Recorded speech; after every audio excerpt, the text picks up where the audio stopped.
Hello, welcome to the first edition of my show, of my channel.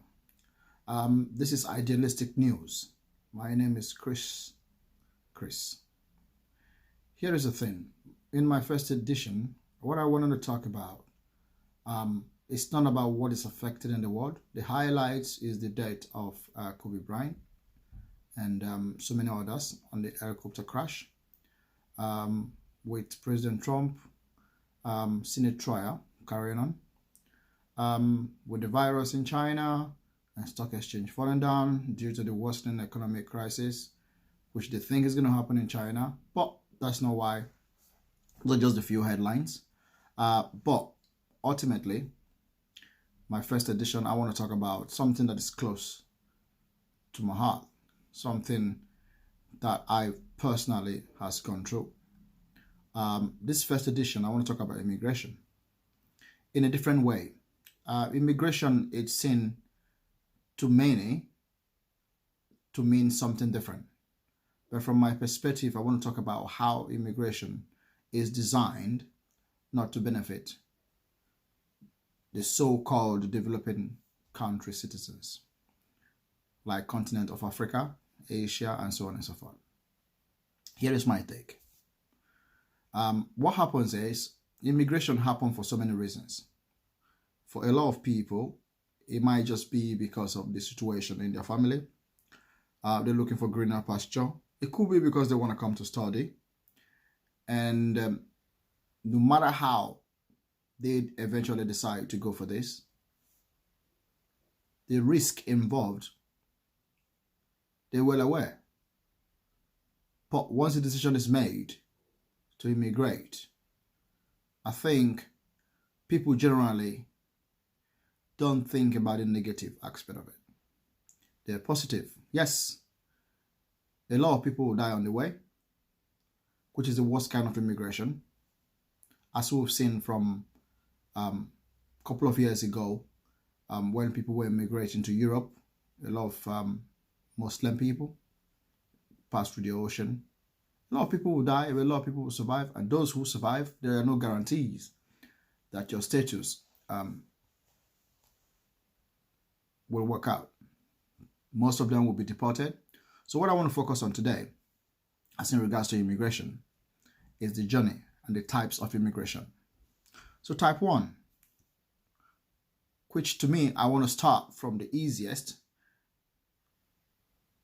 to the more difficult, which I believe in my case is just somewhere in between. The easiest is the ones who come here to study, whom their parents is rich. They are immigrants, but they come to study whatever majors they're pursuing. So they come out, they get a visa through their parents because they're wealthy or rich. They didn't realize how difficult it is to survive in Europe, because when they get a visa, as a matter of fact, they don't even go to the embassy. Their parents, associates, get the visa sorted out for them, buy a ticket for them, keep the money. In most cases, even rent an apartment for them. They don't even stay in school hostels. They come out and to study. And generally, most of them, at least 90%, will actually study. And when they finish studying, maybe about 50% actually go back home. But I'm referring to those who actually have this opportunity but decide to stay. Now, if you're staying in Europe as a whole, the European law does not make it easy for any immigrant to actually reside in their country that easy. So for these guys, they have to follow the rules and regulations, because after you finish studying, your visa finishes. The only option you've got is to go back to your country. But ultimately, those who decide to stay on will have to find a legal way to stay. If they're smart enough, they have to follow the rules. Now, the rules set up by European Union, as far as I'm aware, is that for you to stay, you have to be a business person, which means after you study, you have to create a business, which in turn will employ people, and you pay your taxes and you pay your way, and through the business they give you visa to stay. And for the first 10 years, you'll be doing that and showing your tax return and all that. And after the end of the 10 years, if everything goes well, then you can apply for a permanent residence. Then there's another path. If you don't have the money to establish a business, then ultimately you will have to go through the system, which is you can either go and seek asylum, which most rich people don't want to do, to be honest, or get married, which is the way the European law is designed. For you to stay legally, you have to get married. Now, bearing in mind that not all European countries allow you to marry in their country. And also bearing in mind, this is a way of saying you have to do this for us to give you this. It's like a trade by barter. Now, bearing in mind for you as a young person to get married, you're not mentally ready, you're not physically ready, you're not socially ready, you're not even financially ready to even get married and live with the person. So the pressure of you getting that legal standing to actually reside in the country gives you no choice but to do as the law prescribes. So ultimately, you end up getting married anyway. And as we know, because your main purpose of getting married is just to get your status, no matter how well you play the game or you portray yourself, at the end of the day, you and only you knew why you getting married, because that's how the state designed it. Now, if it's a country that lets you to get married inside the country, lucky you. Because in so doing, you could be able to get married and subsequent to that and apply to get a residence card 5 years. And after 5 years, if you're consistently working, seeking benefits, in some countries they might give you like 6 months or so or nothing, but you have to show that you work, you pay taxes and so on and so forth. And after 5 years and you're still legally married and you and your wife can show up on the interview or they can come to visit you to see how you're living, if they're satisfied with the whole 5 years, then they can proceed to actually give you permanent residence. Only then you are truly free. But let's face it, if you're already married for 5 years and you stayed put, then I'm sure at some point, even though you married primarily because of paper deep down, at some point you must like this girl to actually stay with her for 5 years, right? Something else to count for something. Now, contrary to belief back home, at least in Africa, that when you marry a white girl, because everybody assume white people are rich. First of all, they're not white, they are peach. The second thing is that we're not black, we're brown.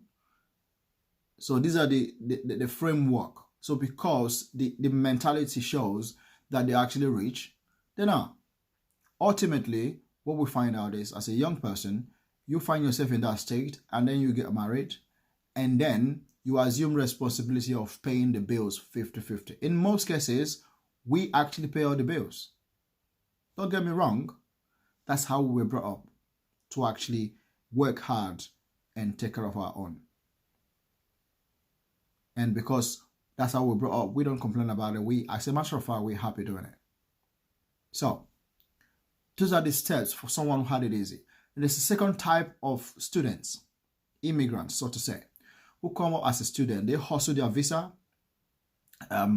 figure out how to get everything sorted out, ticket and so on and so forth. Pay for school fees, not fully, but halfway, and they give them student visa and they come and they actually study. They actually go out to study. The thing with that is, because they don't have rich parents, they have to work during the meantime to actually pay for their schools. And in process of pursuing that, some of them actually finish the first section of the school.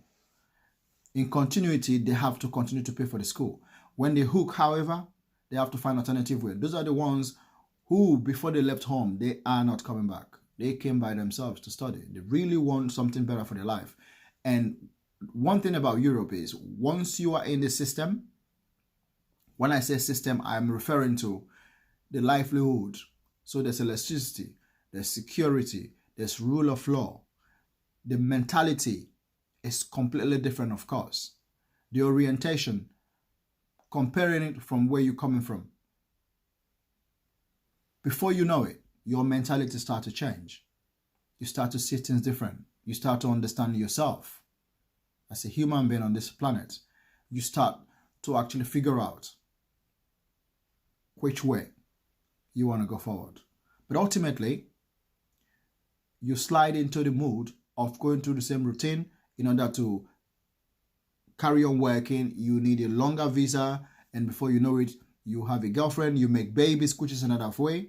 Now, the law also stipulates, the European law stipulates, if you make a baby, in some states as well, you can actually use the fact that you have a baby with a girl and use that to apply for residency. And if you do apply and you're still paying the child support, you're taking care of the baby and the mom, ultimately with the rent and all that bills that comes with it, then you get residence through the baby. And ultimately the 5 years residence leads to, after 5 years, leads to 10 years, so you get permanent residence. Now, those are the first two stages of easy, I should say. Now, the third group is the ones who get a visa. They're not coming to study. They're coming to look for a better life. Some of them come out to actually play professional football. But you end up in a country where you don't speak the language. And even before you come out, due to wrong advice you were given by your peers, you end up reducing your years. Your actual date of birth is cut in 4, 5, 6, 7, 8 years. And when you come out, because black don't crack, as they say, so you come out, when you actually say you are this age, people intend to believe you because that's what's in your ID. And in Europe here, they don't, they still fake stuff, but it's not like rampant acceptable by immigration, crossing the border or airport or something. It's kind of different here. So as a result, obviously they will believe you because that's what you should. So in that context, you come out and obviously you don't come to study, so you find your way from scratch. And that is where the struggle begins. Bearing in mind, you actually got a visa and you flew in legally. So once you arrive as an immigrant, people on the ground who you meet will advise you which way you go. Now, it's purely down to you which direction you want to take. Obviously, when you come in, people will tell you, look, this is what everybody's doing. Drug, of course. So you start. If that's what you choose, you start selling drug on the street to make quick money. Now, the thing they don't tell you in the beginning is that drug, what it does, it gives you money, but you pay back. Either you pay by going to prison, or you pay by losing the investments you've made from that money. It's as simple as that. And last but not the least, you're always going to be watching your back. At some point, you may have to leave everything and just run. Nobody tells you that in the beginning, and you jump in. So, or you can as well go look for work, bearing in mind you don't speak the language of the country. And if you're lucky enough to get to a country that you speak the language, then the laws obviously might be different, that you don't have the documents to actually work. Now, the visa you come in with, you can't use it obviously to work. So ultimately, you are left in the limbo, unknown ground. So, in order to survive, you go seek asylum. Asylum meaning going to claim that there's a war in your country, which ultimately, most African countries, there's no actual war going on. There's mismanagement, there is corruption, there's crime everywhere, but there's no actual war going on. That does not mean that there was no time that there was no war going on. But in most people who come out like that, they claim there's something. Obviously, whatever you say, they write it down on the documentation, put it in the computer. That's your claim. That's what you said. Now it's up to them to prove that that's true or false. Depending on when it might take a year, 2 or 3, while you're in the asylum process, they give you 2 months visa, or as the case may be. And from that, you carry on to find your way. Now, to work legally is out of the question because you haven't got the visa. So what do? Most people end up doing drug anyway, because that's the only thing they can do for the meantime. Now, once you start doing the same money, it's almost very difficult to actually step back from it. Bearing in mind, we are portrayed, brown people are portrayed as people who do drug or people who steal, who are dangerous. European journey has a lot to offer. Now, just because of the color of your skin, people tend to see you as very hostile people. Yes, we talk loud, but people see you as hostile. People see you as a thief, even though you don't even have the conscience of it. People see us as people who are violent, even though we're not. So ultimately, you see all kinds of racism. It comes in different shapes and form. You might just walk into public transport, and as soon as you walk in, people, mostly women, they hold your handbag close to them, as if you want to like drag it and start running. So these are the things you have to face. Racism is just, over time, you just laugh at it because you concluded this shit is not going anywhere. But that is the situation you have to deal with every day as you go on in life, living in Europe. But bearing in mind, you've got to pay the bills. No matter what you do, whether you're in the fast lane or you manage to find your way to seek asylum, and through asylum, maybe they approve your asylum to give you residency through the asylum, you still have to work to put roof over your head, put food on your belly. But ultimately, before you know it, you're entangled with a girl. I don't care what the skin of the color of the girl, mostly because we live in Europe. Potentially you're going to end up with a white girl anyway, but that's not the point. The point is you will have to pay your way. That's where the government put the rules and regulations. You have to live somewhere. You're not going to live on the street. They will chuck you away. So you have to rent an apartment. When you rent an apartment, they charge you more as an immigrant. You've got to pay. Most cases you pay this by cash, which means they themselves who own the apartment, they're not paying tax from the money they earn from you. So they come to collect the money cash at hand. Or some cases just give you a bank account for you to transfer the money there, even though they're charging you more. So you pay rent, you pay all kinds of bills. It's just countless. But because you work hard, as time goes on, you grow and you change houses, but the bills never change. You're always going to be paying bills. The problem I have with that is, in as much as you pay bills, let's just say, for example, you have a family whom you survive in, and all responsibility of the bills down to you. Your family back home in Africa will mostly expect you to send money, and I get that, because if I'm living there, I never come out. I will probably do the same. The truth is, it's not that you don't have money or you're stingy. The difference is you don't have the extra to send. Now, you can explain yourself as much as you want, but that's not going to do anything. They're not going to understand it. So I suggest do not explain shit to nobody. Because at the end of the day, you can only explain something to someone who will actually understand it. So what I'm saying in effect, these are the type of immigrants. But there's another type, which is the deadly type. I mean the type of immigrant which does not go by air. They don't have the means. They do have a passport, but they can't seem to get a visa. So what do? They go by road. Somehow they end up in Libya, in Morocco, in Egypt desert, in one of these deserts in North Africa. So many will die, so many will survive, so many will be beaten by hunger, drowsiness, whatever the case may be, but some will still survive. Those who survive will carry on the journey, and eventually they made it by the boat. Now, bearing in mind, some of them may still hide some cash, which they will pay for the boat crossing, because nobody will carry them for free. And bearing in mind, most Africans don't know how to swim. And even if you know how to swim, this is the ocean we're talking about. How long are you going to swim? There are all kinds of stuff under the water. How long are you going to swim? I mean, when you're in the middle of the ocean, you look around you, it's almost like there's no end. So where do you start?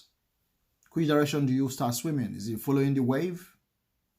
And sooner or later, you're going to be tired anyway. So the fact still remains, whether you know how to swim or not, it's risky on its own to actually find yourself in a boat overcrowded and just going to Spain or Malta or whatever the island they decide to take you to. But anyway, to cut a long story short, some will make it, ultimately, to Europe. And when they do, they have to seek asylum. That's the first point. Some of them, before they even cross over to Europe, they get caught anyway by the immigration police who is patrolling the sea or the borders of the country. At that point, they're not going to chuck you away, put you in the same boat and say, go back to where you're coming from. No, they'll take you on board and then they give you shelter, clothing. Their first priority is to make sure that you're safe. And they will allow you to seek asylum.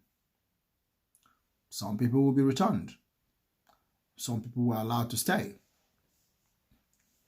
Because Europe has no border. I mean, there's a Schengen.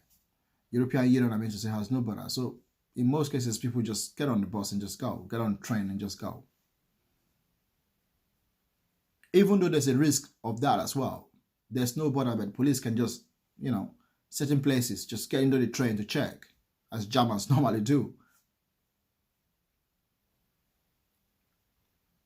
Or if you're driving past border between Holland and Germany, sometimes the police will just stop you. Just routine check. Get in the bus and just check who is what, or stop the car, just routine check. And if you have no documents, well, you're going to the deportation camp. So let's say on the best case situation, somebody having his mind, I'm going to Holland, for example, and you end up in Spain, and you see the life there. Well, maybe I can manage this. Maybe I can learn the language, because that's all they speak. And before you know it, years gone by, through the asylum process, if you're lucky, you get a woman, a Spanish girl, and two of you start messing about. Before you know, you have baby, you get married, and then you have documents to stay. Now, who knows? Maybe this might take 5 years, 6 years, 10 years. Nobody really cares. It's only people in Africa, for example, who count these years. But what you're counting is the prospect of getting you legally, so you can actually be able to start your life. But bearing in mind, a lot of people died. My point is, once you make it to Europe, you are obliged to pay your way. No African immigrant comes here when you start to travel abroad, the first thing you think, oh, I'm going to go there and get benefit. No, hell no, you ain't getting nothing. We always think we want better life. And when we come out, that's what we get. Now, take UK for example. When it's time to vote, when it's election, for some weird reason, all of a sudden you have right to vote because you're a citizen of Commonwealth. But anything else, you're a non-European citizen. You're from Africa. You're not entitled to anything else. I find it weird. I find it untrustworthy. So I say to you, whatever immigration route you took, as a student who just come to study and go back home, I met few. As a student who came to hustle, not necessary to study, but you've decided already you're not going back. As a young man who got a visa, who came out, you want a better life, and that true. Playing football that didn't work out, so you start working and work your way to the top, or whatever level you are really ready to go to. Or as a road traveler. I call it road traveler because I didn't go through that, but I cannot imagine that would be easy. I watched some documentaries about African immigrants working from Spain all the way to Italy, sometimes in the forest, in the snowing time. And you see their feet through France. You see their feet inside snow. These are people who lived in Africa. They've never even seen snow. Now they have to encounter snow and it freezes their leg to the point that their leg need to be amputated. Yes, I say amputated because cold, it does something to your bone. It freezes your leg. You don't feel nothing. It becomes numb. And if that carries on, it freezes everything there. People go through a lot of stuff, which is unspeakable. I get it. It's actually hard to go back and tell your people what you've been through, let alone them believe in what you've been through. And I get it. They want money. Money, money, money, money, money, money, money. Yes, we, those of us who made it, we will be the first to want to send money home. We'll be the first who wants to help out our siblings to stand on their feet. The problem I have with that, in as much as we comb the extra cash we have and want to help our people, it almost seems to me the more you give, the less they appreciate or make good use of it, because they think wherever this one come from, there's a lot more millions. After all, it's a higher currency. But I say to you, put a home in Asia, in Africa, or any so-called developing country, and those of you who made it to Europe and stayed and had families, remember, they say there's no place like home, but I don't think the adage is wrong, because there's another adage that follows that. Home is where you live. Home is where you live. Make the most of it. And remember, don't waste your time explaining yourself to anyone, because they will never understand. Everyone travels different routes. Ultimately, the rules and regulations, the laws of Europe does not give us any chance of survival. We're basically being pimped. They put all these hurdles. We still jump the hoops, jump the hurdles, and make it. Still, they make us marry their people, even if we don't want to. Even if we don't need nothing from them, we just need to work. These are jobs they people don't want to do, by the way. And then we do that. We still pay all the bills. Some of them is overwhelming.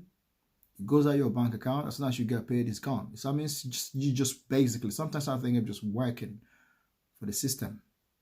It is a system. And there's no mercy. You cannot say, well, I don't want to pay because I don't want to live in the house. Well, you'll be homeless. Nobody wants to be homeless. If you say, well, I want to buy a house, that's a good move. But you have to bear in mind, in order to buy a house, you need to have a deposit. In most cases, 5 to 10%. And even if you do save the money to take out the best benefit, the mortgage, ultimately, if you're lucky enough to get bank to give you a mortgage so that you can buy a house, bearing in mind you have to pay this for the next 25 to 30 years every month. You're still technically paying rent. Ultimately, it's your house, which is a good move. But all I'm trying to say is that the bills never stop. And when you own a house, you've got to have a house insurance to protect your stuff inside the house. Then it depends on where your house is and where your work is. You potentially will need a car. That's another bill. You need to fuel the car. You need to take care of the car. You need to pay road tax for the car. By using the road, you need to pay insurance for the car. The bills is just, it's endless. All I'm saying is, remember that this shit is not easy. We do it because it's become part of us. And it's just numb. It's part of life now. We don't even think about it cautiously. We just do it. Like Nike. But immigration, the way it's designed, is when you come in, you will be milked. And if you're happy enough, lucky enough to tangle with someone who has a mortgage already, you pay the mortgage with them. If you like the video, please subscribe down there. Subscribe. Press it. I know you want to do it. Subscribe. And if you want more videos, more interesting facts, drop me a text. Drop me a note of what topic you want me to talk about next, and I will get to it. Thank you very much, and God bless. I'm out.